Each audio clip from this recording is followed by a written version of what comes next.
Marcelo Marinho, da Litoral News.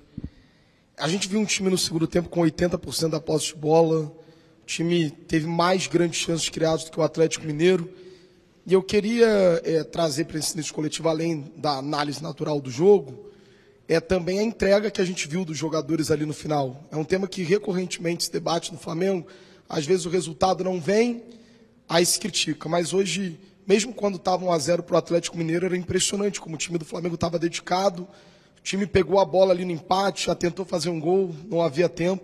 Mas eu queria que você analisasse o jogo e falasse sobre essa entrega, na minha visão, impressionante para um time que está há 3, 4 dias do jogo mais importante da temporada. Obrigado. Boa noite. Bom, é isso. Você resumiu bem. O time fez um bom jogo. Verdade que não é fácil pressionar o Atlético Mineiro. Conheço bem o Sampaoli. Trabalhamos juntos no Flamengo. Sei como ele trabalha a parte ofensiva, como a equipe dele cria.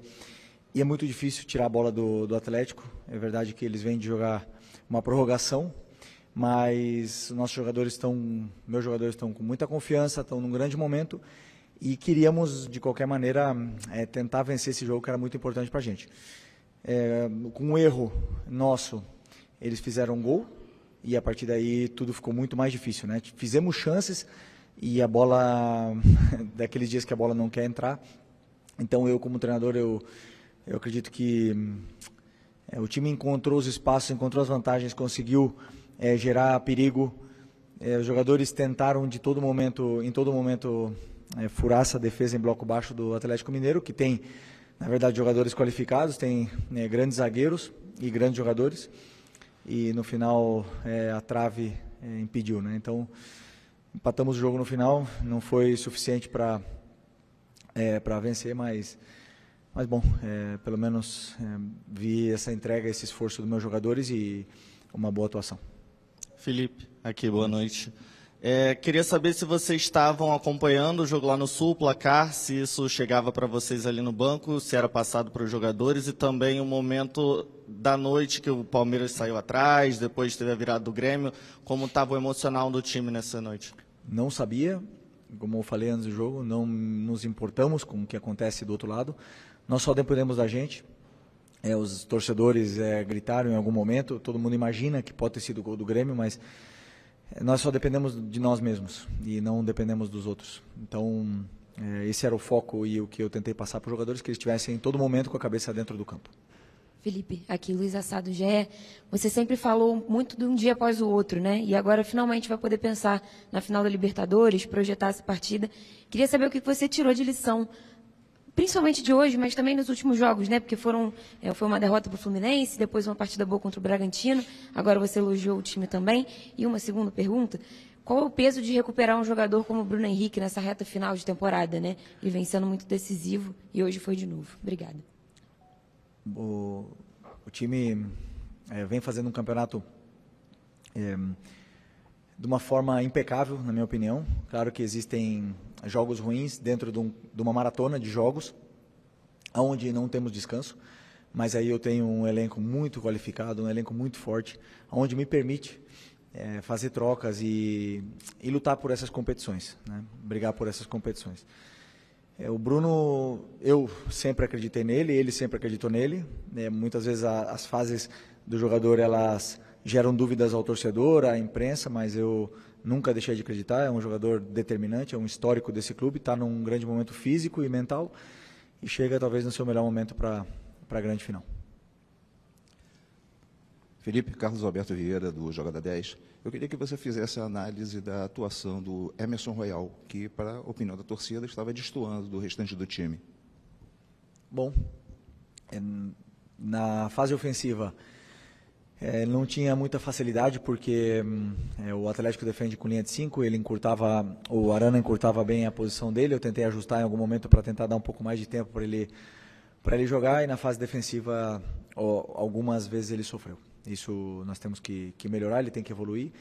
Na fase defensiva, que para mim é o número 1 para um lateral, é ele defender bem. E ele tem que evoluir nesse aspecto, e para isso esse é o meu trabalho, fazer ele crescer dentro do que é essa individualidade dele.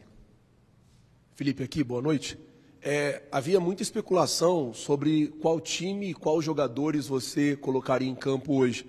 E a gente vê, num determinado momento do jogo, você colocar jogadores, por exemplo, como Jorginho e Arrascaeta, que são jogadores principais ali na coluna dorsal da sua equipe.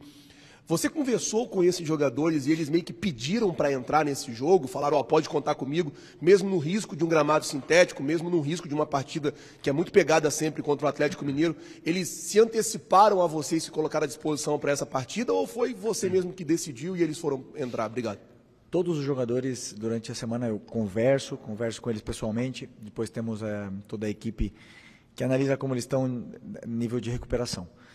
Todos eles se colocaram à disposição para começar o jogo de hoje e todos eles estavam focados no que era a partida de hoje, para tentar vencer e sabemos da importância que era tentar vencer esse jogo. Mas eu sabia também que tem alguns jogadores que recuperam mal. O Jorginho vem de uma lesão, de ficar quase um mês fora, jogou o primeiro jogo de titular no jogo anterior, não era recomendado e existia um alto risco se ele começasse o jogo. Varela, Alexandro e Arrasca, Bruno, todos eles, com a mesma recomendação de não começarem e sim entrar. Poderiam entrar até mesmo porque, se eles não tivessem jogado hoje, teriam treinado uma carga muito parecida com o que foi o jogo de hoje. Boa noite, Felipe. Cristiane Mussi, da Flamengo TV. Como ele fez a minha pergunta, eu vou mudar aqui. Gostaria que você explicasse um pouquinho desses 3 últimos jogos, se a gente pegar um espelho, o Fla-Flu, o jogo contra o Bragantino, que a gente acredita que foi um dos melhores jogos da temporada, e o jogo de hoje, o que você entende que o Flamengo precisa melhorar ou realmente ajeitar para essa partida na Libertadores? E se você me permite, já que chegou essa próxima partida, qual é o seu sentimento de estar nesse cargo hoje, indo de novo para uma Libertadores, mas como técnico do Flamengo? Obrigada. Bom, todo jogo deixa um caminho, uma guia para a gente poder entender o que precisamos melhorar como equipe, tanto individualmente como em vários setores do que é a equipe.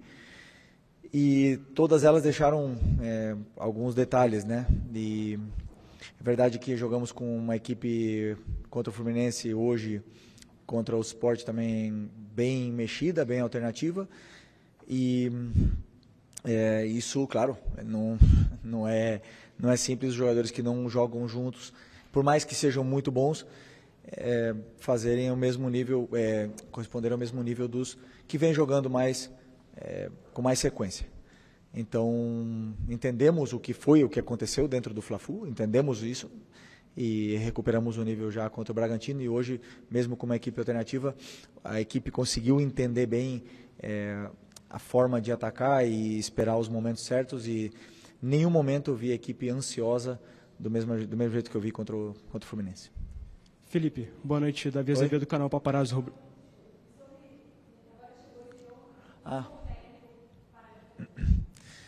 Bom, né, nesse momento a única coisa que eu penso é em preparar o melhor possível esse jogo para os jogadores e dar o caminho para eles muito claro do que eles precisam fazer dentro do campo para tentar vencer.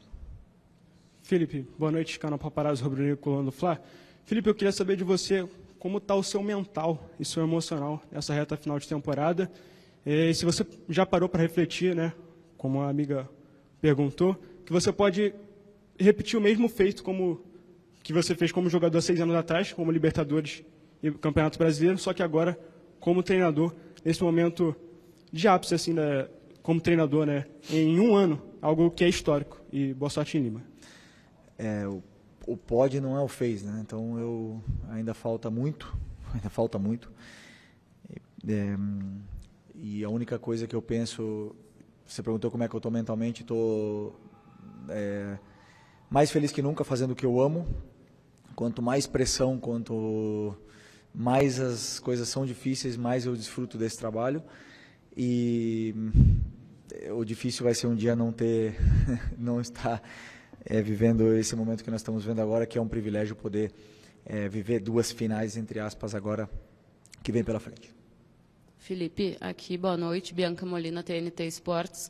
Felipe, se tu me permite 2 perguntas, queria só que tu explicasse como foi que tu traçaste a estratégia de hoje, né, de deixar pelo menos ali 5 jogadores tidos como titulares no banco de reservas, como foi a escolha por esses 5 nomes.